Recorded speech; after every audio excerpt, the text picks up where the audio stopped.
Pozdrav youtuberi, dobrodošli u novu epizodu Egi Drifta. Stigle su nam nove klipnjače, odnosno one koje su trebale stići prvi puta. Sad ću vam jednu rastaviti čisto da vidite usporedbi sa starom.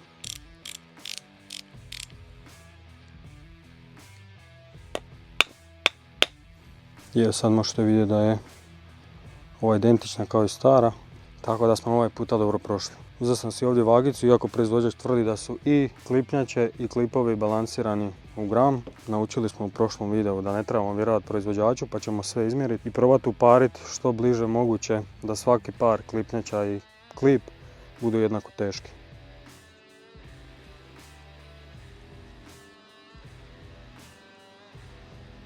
Važemo prvo jedinicu. Kaže 498,4, još ćemo jednom. 498,4. Ajde baš da vidimo za usporedbu koliko je stara teška.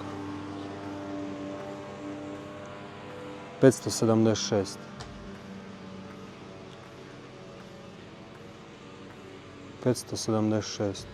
Skoro 100 grama razlike. Nisam ovo očekivao. Idemo dvojku. 498,5.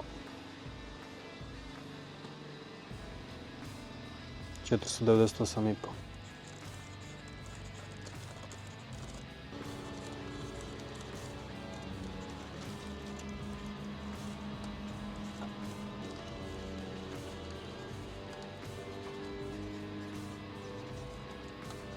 Ovu zadnju su nešto isfušarili, ali evo recimo da su u gram točno, dakle ove su čak i u 0,2 grama, dok ovaj malo odstupa. Sad ćemo premjeriti klipove, pa ćemo najlakši klip staviti na ovu klipnjaču. 423,3. 423.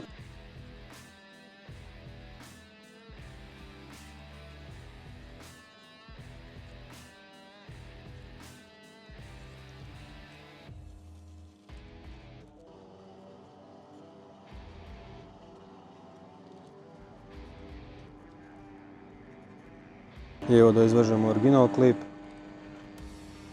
453,5. 453,5. Ok, klipovi nisu tolika razlika u težini, ali klipnjače bome jesu. Sad ova klipnjača nam je najlakša i nju ćemo staviti sa najtežim klipom. I evo ga, uparili smo klipove klipnjače. Dakle, procedura je tako da uzmete najtežu klipnjaču i stavite je na najlakši klip. I onda uzmete najlakšu klipnjaču i stavite je na najteži klip. I onda ove između probate iskombinirati. I ovo nam je suma parova. Dakle 219, 219, 225, 228, 224, 226. Četvorka nam je najteža. Jedinica i dvojka su nam najlakše, između njih ima razlike nekih 0,9 grama. Mogu sam ja sad na ovom najtežem paru uzeti recimo klipnjaču i ovak je tu malo izbrusiti po ćoškovima ili klip iznutra malo, ali to mi se nije stvarno dalo raditi. Jer mislim da je 1 gram, odnosno manje od 1 gram sasvim dovoljno odstupanja, odnosno dozvoljeno.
Evo, dame i gospođo, desilo mi se točno ono što sam i mislio.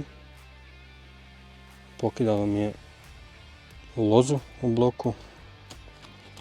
Možete vidjeti da je šaraf izvukao kompletno donji dio loze, tako da moramo ipak provrtati veću rupu, staviti helicoile i onda napraviti ponovo sve ovo. Tako da ću morat sad to karat cimnut da mi da novu ureznicu i helicoil pa da to riješimo. Evo bar da vam pokažem šta mi je stiglo, pošto ovo sad ne mogu nastaviti raditi. Vjerojatno tek idući vikend nastavljam s ovime jer je subota i pretpostavljam da tokar nema helicoil, tako da morat ćemo to nastaviti sljedeći puta. Stigla mi je strujica, odnosno ECU Master, dakle ovo je računalo koje će upravljati autom.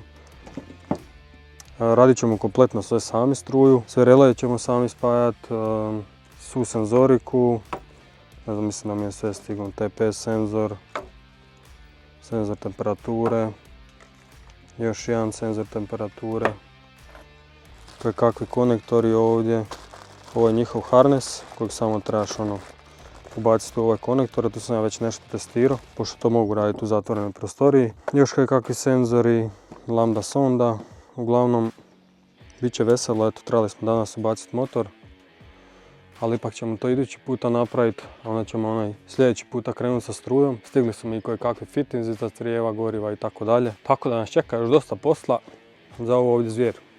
Ništa, to je bilo to za ovaj video, vidimo se u sljedećem